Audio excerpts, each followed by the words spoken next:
Sasa tudunde viwanjani. Ndoto ya mabingwa wa kombe la FKF Nairobi United ya kufuzu raundi ya mchujo ya kombe la shirikisho la CAF ilizimwa baada ya kupokezwa kichapo cha bao moja kwa nunge na timu ya Azam FC kwenye mechi iliyosakatwa Jumapili usiku.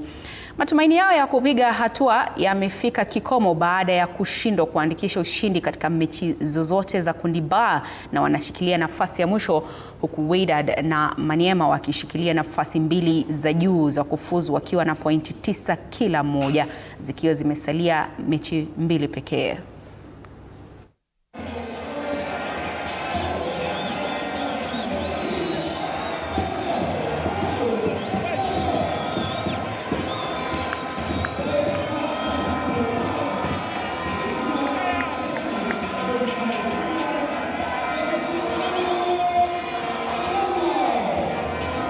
Na mchezaji